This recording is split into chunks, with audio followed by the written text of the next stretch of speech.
แน่โอ้โอ้ปีอะไรนี่โอ้ยมันเป็นอะไรอ่ะมันเป็นโอเคครับวันนี้ก็จะ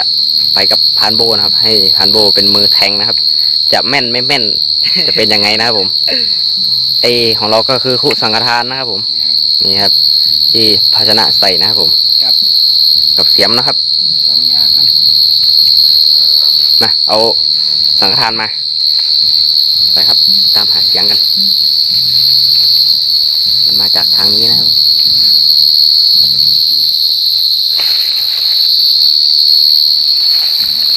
นั่นโบนะครับผมเห็นข้างๆไปไหมครับผมข้างๆไปดิหูพี่สวยแย่ครับพานโบมือไม่แม่นนะครับเดี๋ยวถ้าพานโบมือไม่แม่นเดี๋ยวผมจัดการเองนะครับโบนั่นโบนะครับผม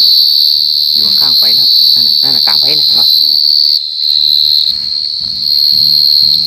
โอ้มาไปสายไฟแล้วก็ไทยขอแก้มือทำตัวเอาพี่ตัวทำตัวมันอยู่กันไกลนี่ครับผมโอ้จะมา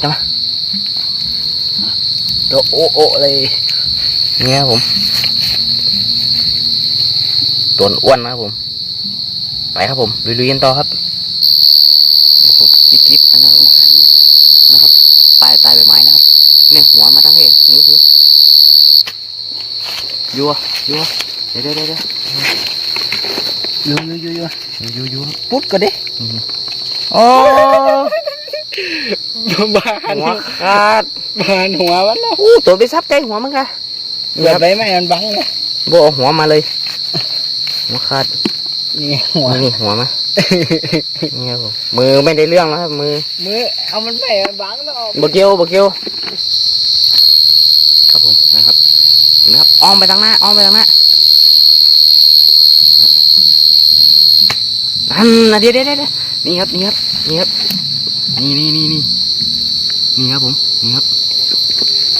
โอเคจำมานี่โชว์นี่ครับผมหักขาน้องหั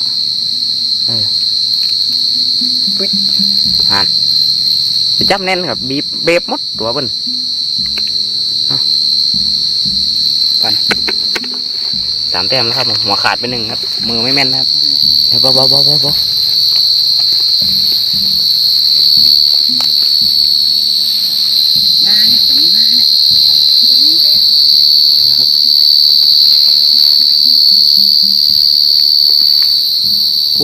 ูนอ้อม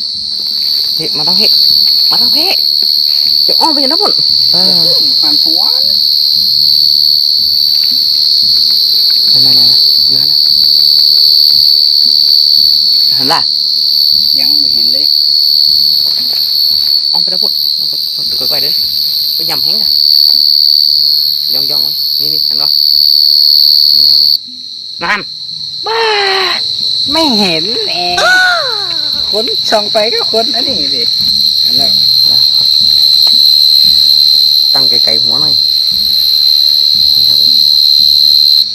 อันแน่เรียบร้อยครับนี่ครับบูจิมาโอ้ขี้แตกขา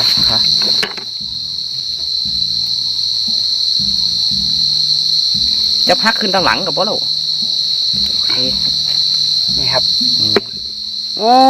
เปิ่นตั้งบริเตตายตัวตั้งตายมั้งบ่ตายมันหงายไปได้ขี้แตกอะโอเคครับผม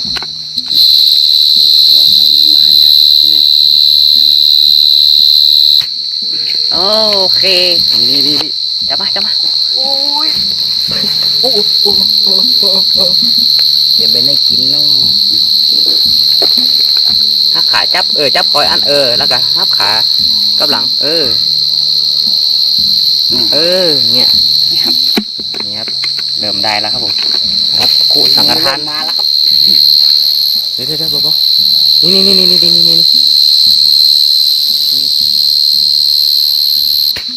แน่อีกะนี่เห็นเนาะนี่ครับผม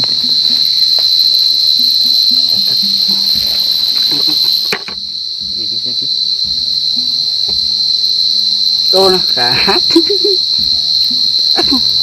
นี่ครับไป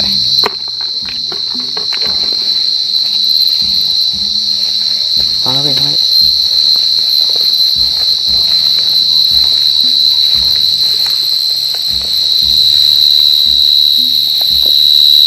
นี่ปุ๊บเอาไปทางหัวปุ๊บเอาไปทางปุ๊บเอาไปไกลนั่นโอ้ลงเห็นแล้วหากินรอบๆบ้านนะครับผมนี่นะครับรังตอนะครับผมที่ผมเลี้ยงไว้หากินรอบบ้านนะครับ โอ้โดนตัวง่ะเฮ้ย จิ้งหรีดนี่ยังอยู่อยู่นะอยู่กว่ามันโดนหัว งัดขึ้นเลยกะหัวยังอยู่หัวครบนะ เอาขามาด้วยครับผมครูสังฆทานนะครับเริ่มได้แล้วครับผมด้วยความอนุโมทนาจากวัดนะครับผม ที่จะมาสนับสนุนเรื่องการหาอยู่หากินนะครับผมไปครับผมน้องนี่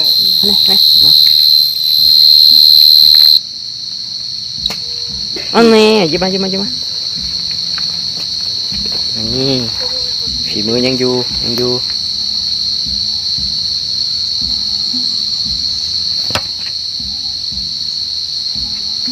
นี่ครับ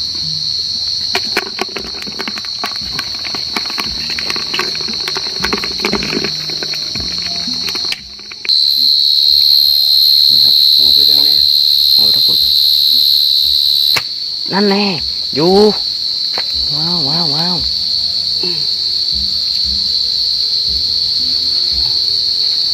อุ้ยแข็งจิกนี่ครับไปนี่ครับเอาเองนะครับผมมือกล้องครับไม่พลาดครับผมไปโบยิบนี่นะครับผมโอ้นี่ครับมือกล้องไม่พลาดนะครับจับเองนะครับผมโอ้โหดีนะครับเฉียดต้นถั่วพ่อไปนะครับผม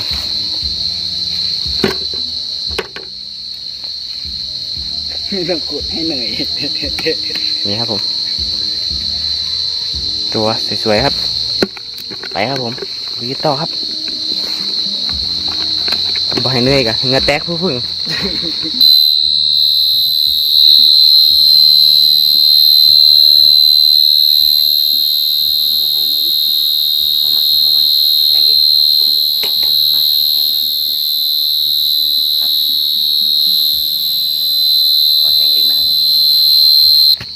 นี่ครับ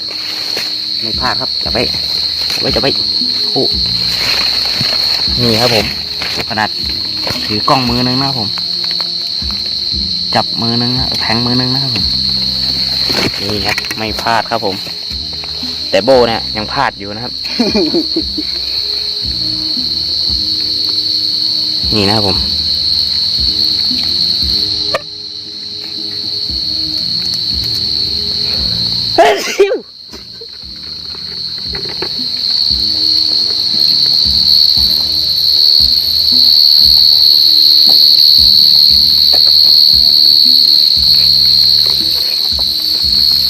นี่ตัวอ้อมพุ่นแล้วแทงลงมา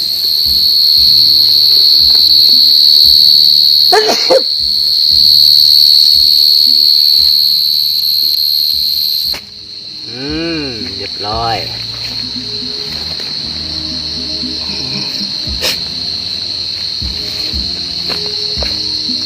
โอ้ยกัด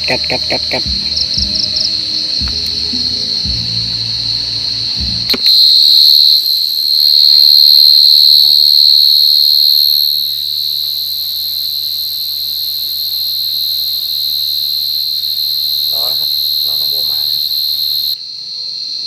แต่งไหนเลยโอ้บรรทุกป๊อมันออกแล้ว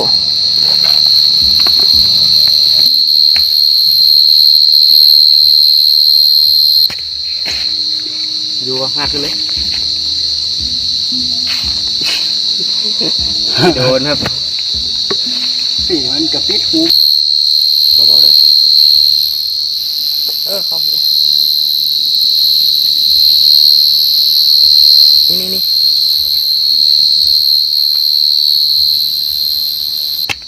อันนี้อยู่เข้าไป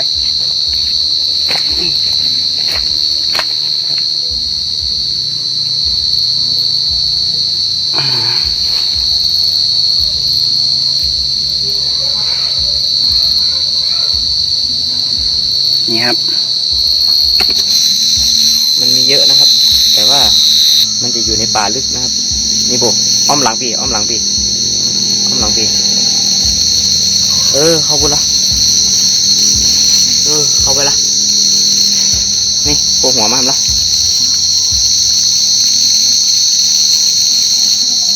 คุดเลยโบนี่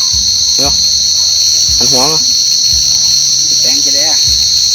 เอาเปิดลงให้ไม่เห็นมันแตงโอเคแล้วสีนะมันจะออกมีเยอะนะครับ แต่ว่ามันรกครับ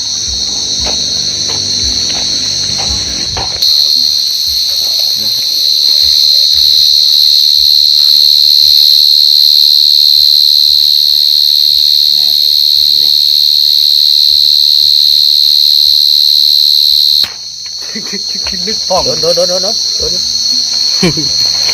อยู่ครับพอดี ครบกว่า32ประการโดนนะ หัวขาดขาขาด นี่ครับ นี่ไหลบนพอตัวเดินมานี่คิดนี่เดี๋ยวหันหัวไปทางไหนหันหัวทางเขาเอ้านี่เนาะอยู่นี่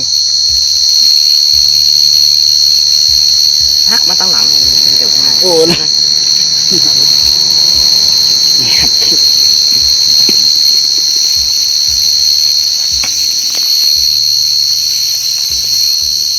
ยว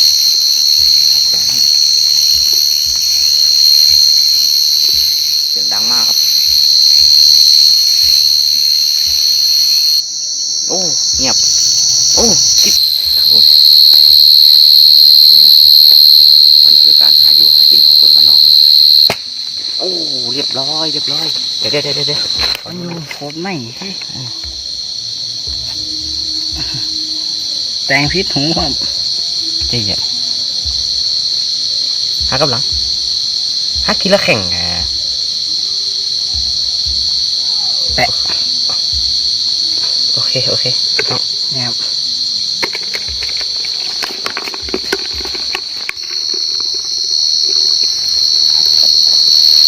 ลองอีกแล้ว อยู่ลองคอมเมนต์ผมมาดู บอไปเนี้ยนี่อ้อมหน้า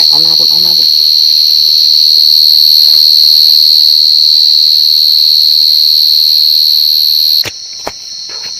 อยู่ครับอยู่เกียบไปแล้วนั่นแน่เถอะขาลุดขากำ ดูคนเดียวมันแล้ว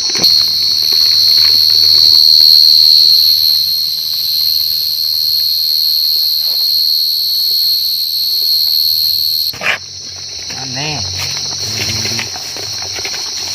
โอ้โอ้พี่ อะไรนี่โอ้ยมันเป็นอะไรอ่ะมันเป็น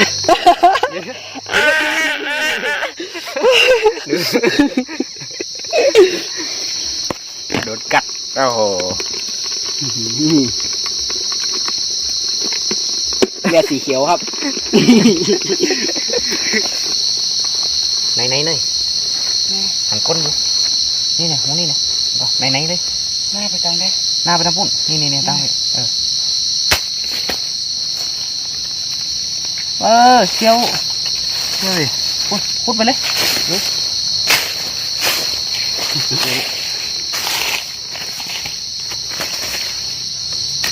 นั่นนะหัว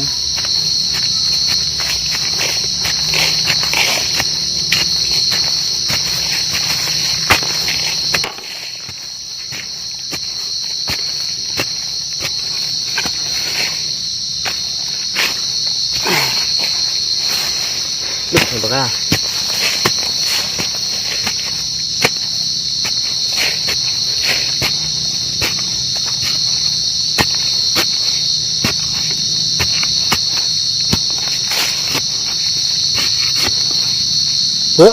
ลงไปพุ่นเห็นไหมถึงตัวละ เห็นแล้วถึงแล้ว กี่คนจิตแล้ว จิ้งหรีดมันอยู่ในรูเอาไม้แหย่รูมาลองจิต อุ้ยแล้วเมื่อกี้แล้ว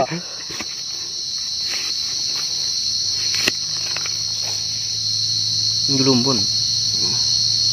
ไปกดบนแหงนะขี้แตกนะอันน่ะดินมันอยู่พื้นนั่นแหละนั่นน่ะอันนั้นหันหลังละนั่นแหละ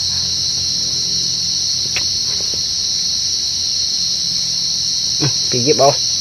หยิบมาเลยหยิบแข่งกะกวักหาแข่งมาดึงขึ้นมา แทงโดน แข่งมาโดนคุดเอา ดูเหงือครับดูเหงือ ดูเหงือพันโบไปครับผม อีกตัวหนึ่งพอครับผมพอได้กินนะคิดนะงูเด้ไปหาอีกตัวหนึงโบมันจะเป็นอะไรที่หายากมากนะ สวนทุกตายเลยเป็นไร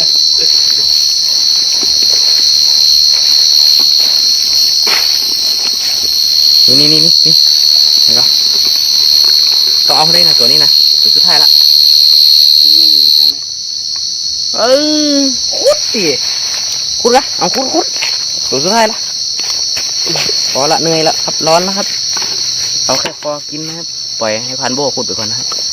ดูนี่ครับผมนี่นะครับขอได้กินอยู่นะครับผมไอ้จิ้งหรีดนะครับภาษากลางเรียกจิ้งหรีดภาษาอีสานเอิ่นจี้โปมครับภาษาเมียงห้องขี้กุ้งครับหรือขี้กุ้งนะครับผมโอเคครับผมพอโบกันครับ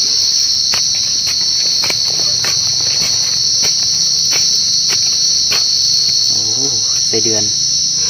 ไปเอามันเข้ากว้าง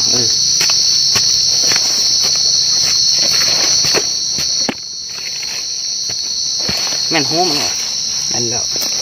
โอ้ยเนี่ย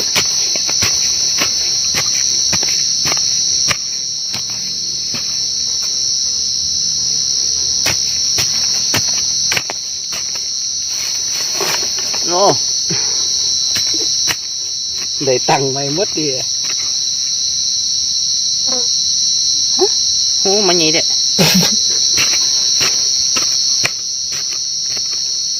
แม่นเด้อเดี๋ยวว่าหูมันยี่ไปทางเด้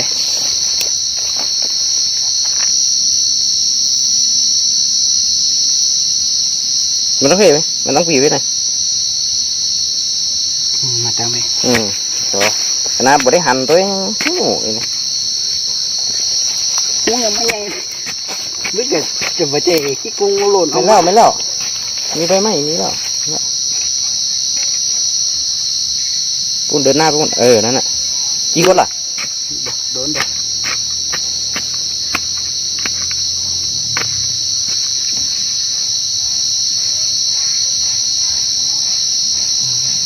กี่คนล่ะ ไปต่อ ไปอีก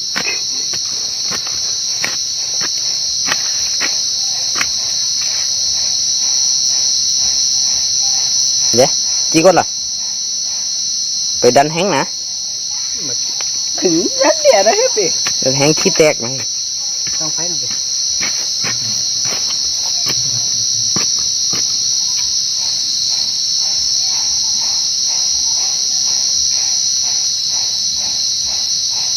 ไงล่ะหูหาย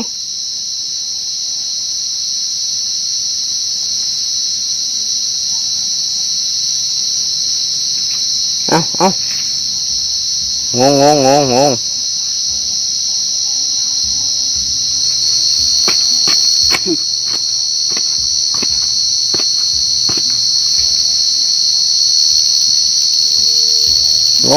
งไปเลยชม หายแต่เอาไป ไปครับสรุปขุดไม่เจอก็ พอได้กินนะผมโอเคครับผม เดี๋ยวห้านี่ดิ ก็โอเคสวยๆนะครับ หลายตัวอยู่ครับเกือบ20ตัวหรือ20กว่าตัวนะครับผมคลิปนี้ต้องขอตัวลาไปก่อนนะครับผมพอได้กินครับ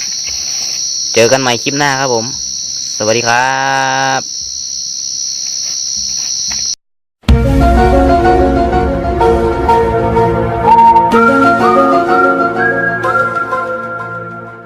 อย่าลืมดูคลิปต่อไปและกด subscribe ตรงนี้นะครับ